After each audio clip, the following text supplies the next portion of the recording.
ধরেন আপনি সৌদি আরব আসার চিন্তা ভাবনা করতেছেন এই 2025 সালের শেষের দিকে। এখন আপনি চিন্তা করতেছেন আমি সৌদি আরবে যাব, কিন্তু কি কাজ করব? অবশ্যই সৌদি আরবে আসতে হইলে পারে বর্তমান শ্রম বাজার অনুযায়ী আপনাকে কোনো না কোনো কাজে দক্ষ হয়ে আসতে হবে। যদি আপনি কোনো না কোনো কাজে দক্ষ হয়ে সৌদি আরবের ভিতর আসতে পারেন, সেই ক্ষেত্রে আপনার জন্য কর্মসংস্থান আছে, আপনার হচ্ছে যে আপনার জন্য সব দিক থেকেই সুবিধা আছে।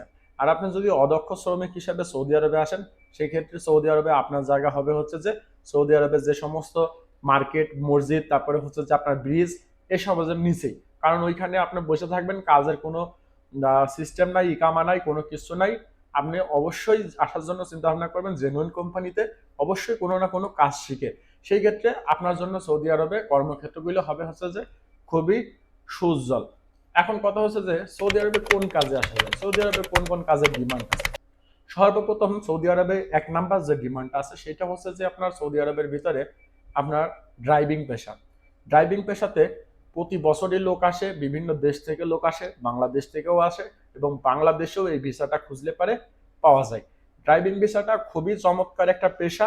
এই পেশাতে আপনার হচ্ছে যে হাউস ড্রাইভারও আসতে পারেন, পাশাপাশি কোম্পানির ড্রাইভার হিসেবে আসতে পারেন। তবে আপনি যদি হাউস ড্রাইভারে আসেন সেই ক্ষেত্রে আপনার বেতন হবে কম। আর আপনি যদি কোম্পানির ড্রাইভার হিসেবে আসেন সেই ক্ষেত্রে আপনার বেতন হবে হচ্ছে সব থেকে বেশি। এখন প্রশ্ন হচ্ছে যে ভাই আমি তো ড্রাইভিং ভিসায় নাই আসলাম, আসার পরে লাইসেন্স কিভাবে কি করবো সৌদি আরবে?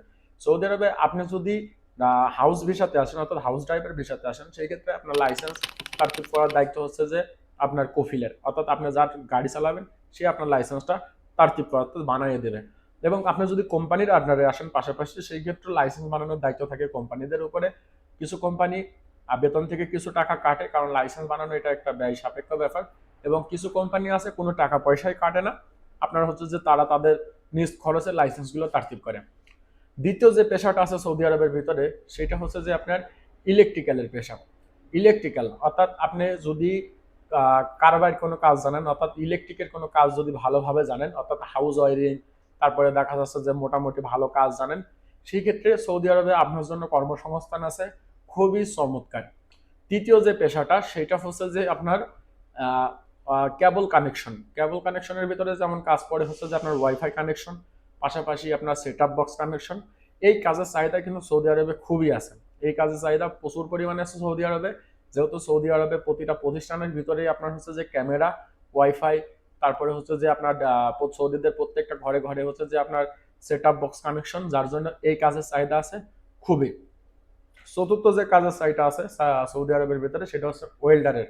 ওয়েল্ডারের কিন্তু প্রচুর পরিমাণে চাহিদা আছে সৌদি আরবে, বিভিন্ন প্রজেক্টের ভিতরে চাহিদা আছে এবং বিভিন্ন কোম্পানির ভিতরে চাহিদা আছে। আপনি যদি একজন ভালো ওয়েল্ডার হয়ে থাকেন সেই ক্ষেত্রে সৌদি আরবে যদি আপনি আসতে পারেন জেনুইন ভিসাতে, জেনুইন ওয়েল্ডার কোম্পানিতে বা দেখা যাচ্ছে ওয়েল্ডারের কাজে, সেই ক্ষেত্রে আপনি ভালো পরিমাণে টাকা ইনকাম করতে পারবেন সৌদি আরবে। কিছু কোম্পানি আছে ঘন্টা চুক্তিতে টাকা দেয়, সেই ক্ষেত্রে দেখা যাচ্ছে প্রতি মাসে 4,000 5,000 রিয়াল পর্যন্ত ভালো মানের ওয়েল্ডাররা কাজ করতে পারে। এবং পঞ্চম যে পেশাটা সেটা হচ্ছে যে মেকানিকের পেশা সৌদি আরবের ভিতরে।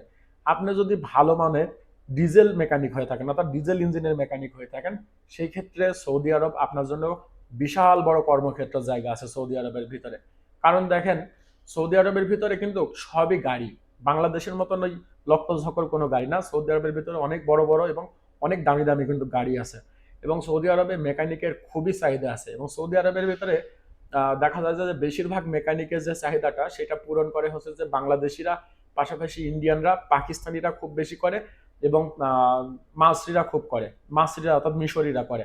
তবে পাকিস্তানি এবং বাংলাদেশি মেকানিকদের চাহিদা সবসময় শীর্ষে থাকে, কারণ হচ্ছে যে তারা জানে, বিভিন্ন সৌদি জানে, বিভিন্ন কোম্পানি জানে পাকিস্তানি এবং বাংলাদেশিরা যারা মেকানিক তারা ভালো কাজ করতে পারে এবং ভালো কাজ বোঝে। মাসরিরা এইভাবে অতটা কাজ বোঝে না বা অতটা করতে পারে না।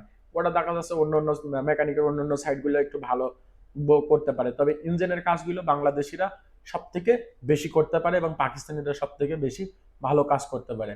তারপরে আরো একটা পেশা আছে সৌদি আরবের ভিতরে, সেটা হচ্ছে যে আপনি যদি এসি ফ্রিজের কাজ জানেন, আপনি যদি এসি ফ্রিজের কাজ জানেন সেই ক্ষেত্রে সৌদি আরবের ভিতরে আপনার কর্মসংস্থানের জন্য বিশাল বড় একটা ক্ষেত্র আছে, অর্থাৎ বিশাল বড় একটা সেক্টর আছে। আপনি যদি ভালো মানের একজন এসি টেকনিশিয়ান হন বা দেখা যাচ্ছে ভালো মানের একজন ফ্রিজ টেকনিশিয়ান হন, সেই ক্ষেত্রে আপনি সৌদি আরবের ভিতরে ভালো পরিমাণ টাকা ইনকাম করতে পারবেন। কেন ইনকাম করতে পারবেন দেখেন, সৌদি আরব কিন্তু আমরা সবাই জানি যে অনেক পরিমাণে গরম পড়ে এই দেশের ভিতরে, অর্থাৎ প্রতিটা সেক্টরে এবং প্রতিটা ঘরে ঘরের ভিতরে কিন্তু সৌদি আরবে এসি লাগানো, অর্থাৎ মোকায়েম, এই এসি লাগানো। এসি কিন্তু প্রতিনিয়ত নষ্ট হয়, পরিবর্তন করে, এগুলোকে রিপেয়ারিং করে। সৌদিরা একটা সময় ছিল যখন হচ্ছে যে এসি টুকটাক কোনো সমস্যা হইলে পারে সেটাকে নিয়ে বলদিয়ায় ফেলাই দিত, অর্থাৎ বলদিয়াতে ফেলাই দিত, তারা কিন্তু আর ওইটাকে ঠিক করতো না। কিন্তু বর্তমানে সৌদিরা আপনার হচ্ছে যে আর এখন ফেলায় না, তারা হচ্ছে যে এটাকে ঠিক করে। এবং বিভিন্ন দোকানে বড় বড় এসি থাকে, ফ্রিজ থাকে, সেগুলোকে তার ঠিক করার জন্য পাকিস্তানিরা কাজ করে এবং বাংলাদেশিরাও অনেক কাজ করে। আপনি যদি ভালো একজন এসি টেকনিশিয়ান হন, পাশাপাশি যদি ফ্রিজের কাজটা ভালো জানেন, সেই ক্ষেত্রে সৌদি আরবে কিন্তু আপনার কাজের চাহিদাটা আছে সবচেয়ে তুঙ্গে, এবং পাশাপাশি আপনি ভালো পরিমাণে টাকা ইনকাম করতে পারবেন। এখন কথা হচ্ছে যে আপনি এই কাজ খুঁজে পাবেন কোথায় সৌদি আরবে। এই কাজগুলো খুঁজে পাওয়ার জন্য সৌদি আরবে প্রত্যেকটা শহরের ভিতরে, অর্থাৎ সৌদি আরবে প্রত্যেকটা ডিস্ট্রিক্ট, প্রত্যেকটা শহরের ভিতরে সানায়া নামক একটা জায়গা আছে। এটা কিন্তু সমস্ত শহরের ভিতরে সৌদি আরব সানায়া নামের একটা জায়গা থাকে। এই সানায়া নামক জায়গাতে গাড়ির মেকানিকের কাজ হয়, তারপরে হচ্ছে আপনার এসি টেকনিশিয়ানের কাজ হয়, প্লাম্বারের কাজ হয়, এক কথায় সব কিছু ওই এরিয়ার ভিতরে হয়ে থাকে। আপনি আসার পরে এই সমস্ত এরিয়াতে খোঁজ নেবেন বা এই সমস্ত দোকানে কথা বলবেন, বা আপনাকে যে নিয়ে আসতেছে তার মাধ্যমে কথা বলাবেন, দেখবেন আপনার কাজ কোনো না কোনো জায়গা থেকে একটা ম্যানেজ হয়ে যাবে। অর্থাৎ আপনি যদি ভালো মানের এসি টেকনিশিয়ান হইতে পারেন, আপনি কোনো সৌদির বাড়িতে একটা কাজ করলেন, কাজ করার পরে সেই সৌদি যদি আপনার কাজ দেখে ভালো, আপনি যদি কিছু কম টাকাতে কাজ করেন, পরবর্তীতে সৌদির কোনো সমস্যা হইলে আপনার ফোন নাম্বার রাখবে, আপনাকে ফোন করে সেই কিন্তু ডাকবে। অর্থাৎ সে আপনাকে গাড়ি দিয়ে নিয়ে যাবে, কাজ করানোর পরে আবার সে আপনাকে গাড়ি দিয়ে নামাই দিয়ে যাবে। এটা হচ্ছে সৌদি আরবের ভিতরে এই কয়েকটা পেশা খুবই জনপ্রিয়। এবং কনস্ট্রাকশন সাইডের যে পেশাগুলো আছে, এবং আর একটা পেশা সেটা হচ্ছে যে কনস্ট্রাকশন, কনস্ট্রাকশন ওয়ার্কারদের ভালো পরিমাণে চাহিদা আছে। তবে বাংলাদেশিদের থেকে পাকিস্তানিরা কনস্ট্রাকশনের সাইডগুলোতে বেশি কাজ করে থাকে, অর্থাৎ ওরাই হচ্ছে এই কাজগুলো বেশি করে থাকে। তারপরে হচ্ছে যে মাসিরা, অর্থাৎ মিশরিরা সৌদিদের যে ঘর টর বানায়, এগুলাতে কিন্তু পাকিস্তানি, মিশরি, এরাই হচ্ছে বেশি কাজ করে থাকে। বাংলাদেশিদের জন্য সব থেকে বড় বড় কাজের ক্ষেত্রগুলো হচ্ছে যে যেগুলো আমি বললাম এইগুলা। তবে অবশ্যই সৌদি আরবে কাজ শিখে আসতে হবে। এখন কথা হচ্ছে যে যারা বাংলাদেশ থেকে আসে সৌদি আরবের ভিতরে, আসার পরে অনেকেই বলে ভাই কাজ নাই, রাস্তায় ঘুরতেছি, অমুক জায়গা বসে আছে। আপনি তাকে প্রশ্ন করেন যে ভাই আপনি কোনো কাজ জানেন কিনা, সে আপনাকে এক কথায় বলবে যে ভাই তেমন তো কোনো কিছু জানি না, লেখাপড়া করছি এতদূর পর্যন্ত। ভাই সৌদি আরবের ভিতরে লেখাপড়ার কোনো দাম নাই, যেটা বাস্তবতায় দেখতেছি সেটা বলতেছি। লেখাপড়ার ওইভাবে কোনো দাম নাই। আপনি কোনো কাজ জানেন কিনা, আপনি যদি ভালো কাজ জানেন, ভালো কাজ বোঝেন, সেই ক্ষেত্রে আপনার চাহিদা আছে, আপনার দাম আছে, আপনার সুনাম আছে, আপনার সব জায়গাতেই আপনার কাজ আছে।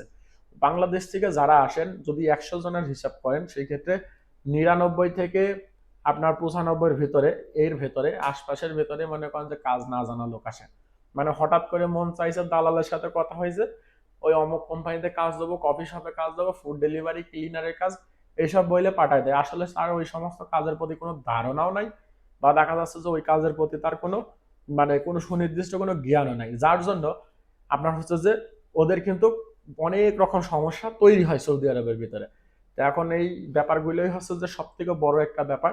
আর সৌদি আরবের ভিতরে আপনার যে এগুলো হয়, আপনার এইটাকে কি বলে যে কাজের যে ব্যাপারগুলো থাকে, এগুলা কিন্তু প্রচুর পরিমাণে চাহিদা আছে সৌদি আরবের ভিতরে, যে কাজগুলোর কথা আমি বললাম। তো অবশ্যই চেষ্টা করবেন আসার জন্য। সৌদি আরবে আসতে হইলে এই সমস্ত কাজের ভিতর যদি কাজ জানেন তাইলে পারে আসেন, বা অন্য যে কোনো কাজ যদি আপনি জানেন, সেই কাজের উপর ভালোভাবে দক্ষতা অর্জন করে প্রবাসে আসেন।